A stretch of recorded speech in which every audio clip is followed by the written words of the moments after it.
اللهم صل على محمد وآل محمد. اعوذ باللہ من الشیطان الرجیم. بسم اللہ الرحمن الرحیم. اللہم صل علی محمد و آل محمد. میرے تمام سننے اور دیکھنے والے مومنین اور مومنات کو میری طرف سے میرے چینل ناطق قرآن کی جانب سے السلام علیکم. آج آپ کے سامنے جو موضوع لے کر حاضر ہوا ہوں وہ بعض علاقوں میں بلکہ اکثر جگہوں پر اس کے خیال بھی رکھا جاتا ہے، لیکن ہمیں یہ کلیئر نہیں ہے کہ یہ ہم اپنی خاندانی رسم و رواج کے مطابق عمل انجام دے رہے ہیں یا واقعی شریعت میں اس کا کوئی حکم اور احکام بھی موجود ہیں. تو وہ کیا چیز ہے کہ شب رخصتی، شادی کی پہلی رات جب دلہن اپنے گھر کو چھوڑ کر دلہے کے گھر میں جاتی ہے، یعنی وہ پہلی رات کے جب میاں بیوی دلہا دلہن اکٹھے ہوتے ہیں، وہ شب جو ہے جسے شب رخصتی کہیں یا اس کو کیا کہتے ہیں، کہا جاتا ہے کہ جب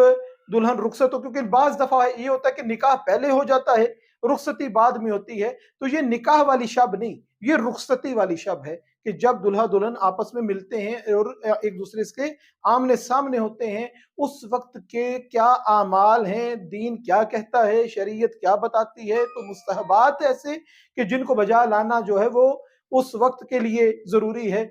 اس چیز کا اندازہ ہم مومنین کو اس چیز سے ضرور ہو جانا چاہیے کہ وہ چیز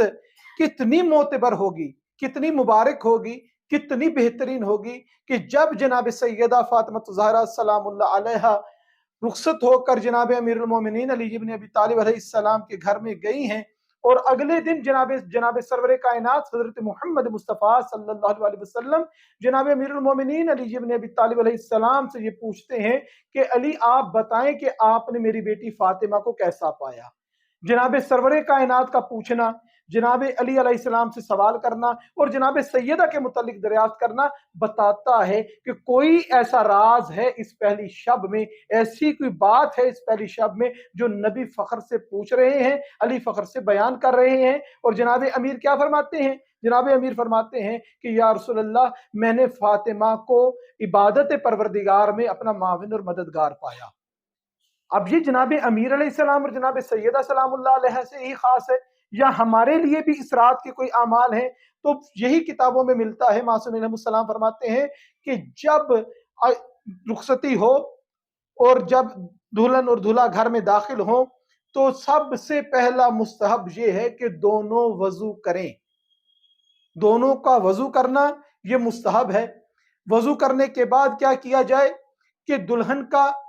پاؤں دھلوائے جائیں، اور اس پاؤں کو دھلوانا جو ہم سمجھتے ہیں کہ ہماری رسمیں ہیں، بڑوں کا کہنا ہے، یہ جناب سرور کائنات حضرت محمد مصطفیٰ صلی اللہ علیہ وسلم نے جناب امیر المومنین علی بن ابی طالب علیہ السلام سے ارشاد فرمایا کہ اس طریقے سے اس عمل کو انجام دو، دلہن کے پاؤں کو دھلواؤ، اور جب اس کے پاؤں دھلوائے جائیں تو اس کے پانی کو پورے گھر میں چھڑکو، پورے گھر میں اس کو چھڑکو، کہ اس سے ہوگا کیا، 70 قسم کی بلائیں جو ہیں گھر سے چلی جائیں گی، 70 قسم کی رحمتیں جو ہیں تیری دلہن کو گھیرے میں لیے رہیں گی.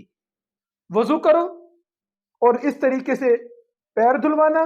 اور جب وضو کر لیا ہے تو پھر 2 رکعت نماز وہ جو دھلا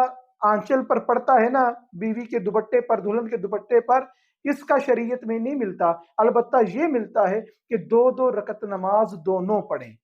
دلہن بھی پڑھے دلہا بھی پڑھے. 2 رکعت نماز پڑھیں اور پھر دلہا یہ دعا کرے پروردگار سے کہ پروردگارہ مجھے اپنی بیوی سے الفت عطا فرما، اس سے مودت عطا فرما، اور مجھے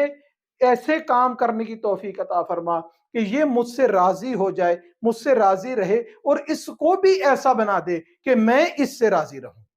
یہ دعا کی جائے. اور اس کے بعد جو ایک آخری عمل ملتا ہے کہ شوہر اپنی بیوی کی پیشانی پر ہاتھ رکھ کے دعا پڑھے. یہ مفاتی کے حاشیے میں ملتا ہے یہ دعا